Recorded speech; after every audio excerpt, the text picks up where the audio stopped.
Hello guys, आज पढ़ते हैं स्टैंडर्ड 9 जीएसईबी की संस्कृत की लेसन नंबर 18 विलक्ष्यवाणी न कदापि में श्रुता। Never have I heard the speech of the cave. कभी भी ना गुफा से आती हुई बातों का विश्वास नहीं करना चाहिए, सुनना नहीं चाहिए। ये लेसन समझते हैं, बड़ा दिलचस्प सा है। कस्मिंश्चित् वने खरनकर नाम सिंह प्रतिवस्ति स्म। सः कदाचित् इतस्तः परिभ्रमणः श्रुतातः न किंचिदपि आहारम् अलभत। ततः सूर्यास्तमये एका महती गुहाया दृष्ट्वा च अचिन्त्यत नूनम् एतास्य गुहायां रात्रौ कोऽपि जीवः आगच्छति, अतः अत्रैव निगूढो भूत्वा तिष्ठति इति। In a certain forest there lived a lion named Karankara. Once while wandering here there, being afflicted by hunger, he did not find anything to eat. Then seeing a cave at the time of the sunset, he thought, indeed, some living being come in the cave at night, so I stay hidden here only. यहाँ पे ऐसा बोल रहा है कि एक जंगल था, उसमें एक लायन रहता था खरन खर नाम का। वो ना यहाँ वहाँ तलाश में भूखा प्यासा भटक रहा था, लेकिन उसको खाने में कुछ नहीं मिलता। सूर्यास्त हो जाता है, मतलब सन जो होता है सेट हो जाता है, तो वो सोचता है एक काम करता हूँ, उसको गुफा दिखती है तो ये गुफा में चला जाता हूँ। किसी ना किसी का तो गुफा होगा ही, रात को आएगा ना तो मैं उसको मार के खा जाऊँगा, इस हिसाब से मेरे खाने का प्रबंध भी हो जाएगा। इतस्मिन् अनन्तरे गुहायाः स्वामी दधिपूजन नाम शृङ्गालः समागच्छत।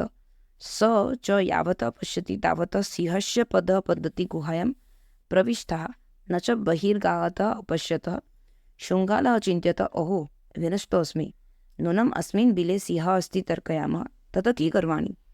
एवं विचिन्त्य दूरस्थ रवं कर्तुमाद, वो बिलो किम न स्मरासि यन्मया त्वया सह समयः कृतोऽस्मि, यत यदाहं बाह्यप्रत्यागमिष्यामि तदा त्वं माम आकृष्यामि।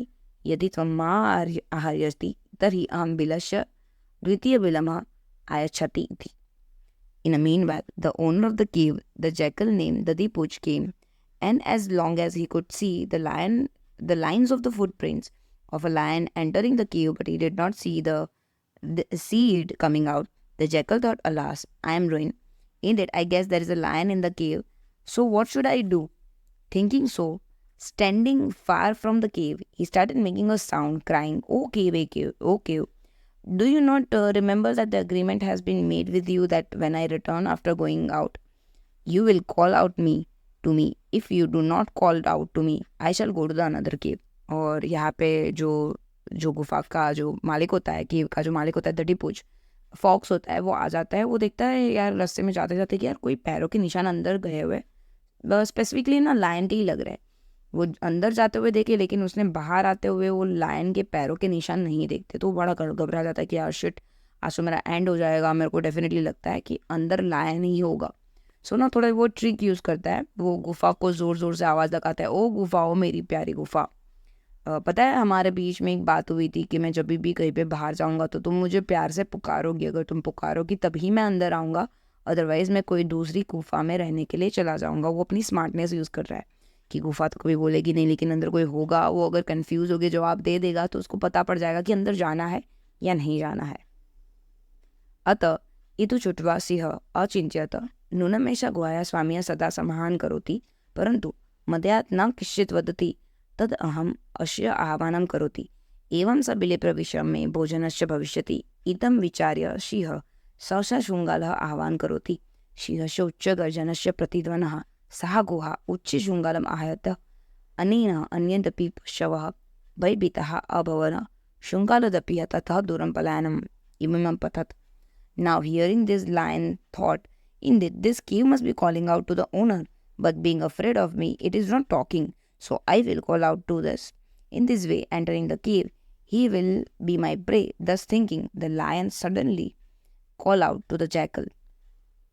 The cave called out loudly to the jackal with the echo of the loud roaring sound of the lion. The other animal also got scared, and then the jackal also said, this running away. यहाँ पे क्या हो जाता है, lion सोचता है कि यार ना ये गुफा शायद कुछ मैजिकल होगी, वो फॉक्स को ना पुकारती होगी एवरी टाइम, लेकिन अभी मैं हूँ ना तो शायद ये मेरे से डर रही है और वो अपने मालिक को नहीं बुला रही है। तो वो ज़ोर से गर्जना करता है, तो बोले मेरे को तो बुलाना ही पड़ेगा, उसको बोलना ही पड़ेगा, अगर नहीं बोली तो फिर वो चला जाएगा, मेरे खाने का प्रबंध नहीं होगा। तो वो ज़ोर से चिल्लाता है, आजू बाजू जो भी एनिमल होते ना वो तो भाग ही जाते हैं, लेकिन साथ साथ में वो जो श्रृंगाल होते हैं, दधीपूछ होते हैं, फॉक्स होता है, इसको समझ में आ जाता है कि वह अंदर लायन है, इसलिए वो भागते भागते बोलता है ये श्लोक, अनागतम य कुरुते सह शोभते स शोच्यते तो यो नः करोगताम वने तत्रम संसस्य समागतः जरः बिलस्य वाणिना कदापि मे श्रुता. He who take actions before the things comes to pass shines. He who does not provide for what is going to happen come to the grave. Old age come over me while living here, but still I never heard the voice of the cave. यहाँ पे ऐसा बोलते कि कुछ भी चीज़ कर रहे हो ना तो आपको बिना सोचे नहीं करनी चाहिए, हमेशा सोच विचार कर ही कोई एक्शन लेना चाहिए, इससे आप खुशीली रहोगे. बोले हमेशा ये मेरे साथ होता है कि मैं इतना बड़ा भी हुआ ना तो मैं कभी भी ना बिल से अगर आवाज़ आ रही है ना तो मैं कभी उसके अंदर एंटर ही नहीं होता हूँ. ये अपना सजेशन देते हुए वो भागता भागता ये बोलता जाता है. होपफुली आपको समझ में आ गया होगा. Thank you so much. अभी तक आपने हमारी चैनल को सब्सक्राइब नहीं किया है तो सब्सक्राइब आइकन को क्लिक करके सब्सक्राइब कर दीजिए. कमेंट में ज़रूर बताइए वीडियो आपको कैसी लगी और लाइक करना मत भूलिएगा. Thank you so much.